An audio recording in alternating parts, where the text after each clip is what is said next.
Good morning, Year 3. Today we're going to watch a quick video together to explore what is a prism, and then you are going to go on to Doodle and complete your tasks about identifying the properties of prisms. So we've got a little video here that I'm going to talk us through. What is a prism? We know it's a 3D shape. So here, what we're watching now is the construction of a triangular prism. So you can see it's got two ends that are both the same shape, two flat shapes, and in this case it's a triangle. So that is why I know it's a triangular prism, because it depends on what shape the top and the bottom are, and that will tell me what type of prism it is. And also those shapes on the top and the bottom are the same size, the same shape, and also they're parallel to each other.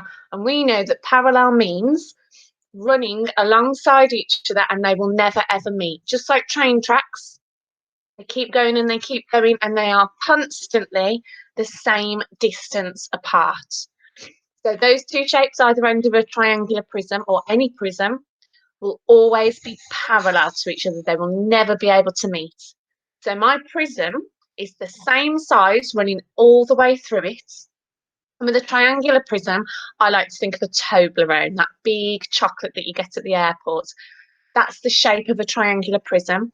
And if I chopped my prism into slices, like I would a Toblerone, I would have the same shape every time. I just have like a smaller version of the prism, but the shape that I had cut out would still have two triangles at either end. It would still be the same height, the same width, the same shape.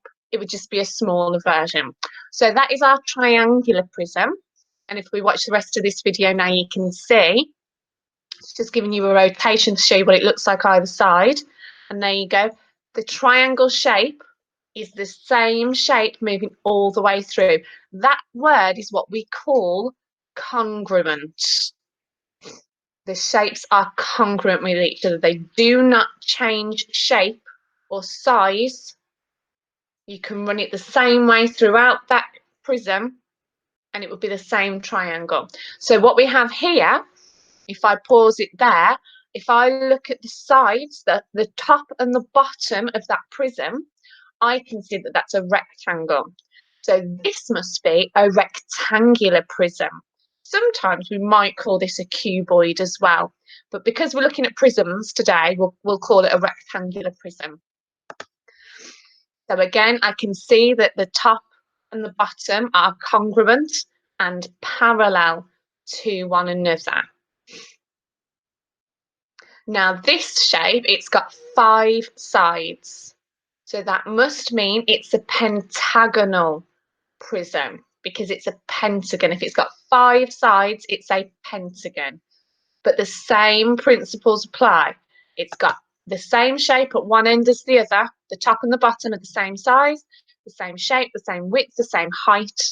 And then in the middle, if I chopped it up, I'd just get a smaller version of that prism, but the sides would still be the exact same shape.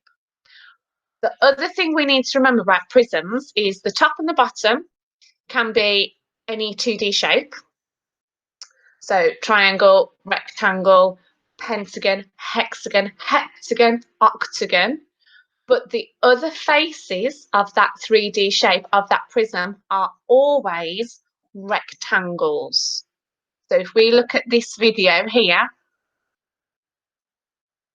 I can see that it's got pentagons either side of it, but joining it, there we go, we've got a rectangle there, got a rectangle underneath, the rectangle at the side.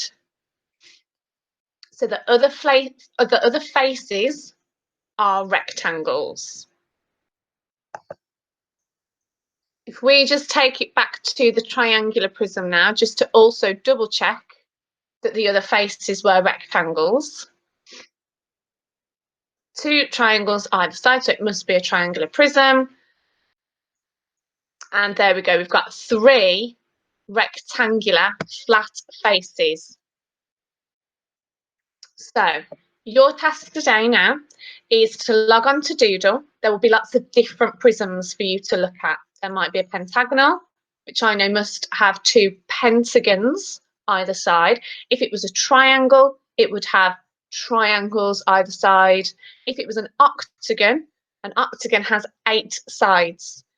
So it would have an octagon here, an octagon there, and then it would have 8 rectangular faces in the middle. If it was a hexagonal prism, so a hexagon has 6 sides. So that means there would be a hexagon here, and then joining them together to make them congruent, that means so that they are the same shape, the same size all the way through, would be 6 flat rectangular faces.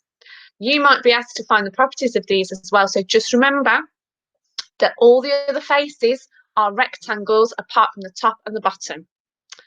Good luck on Doodle. Comment on Google Classroom if you need any help, or on Class Dojo, and have fun.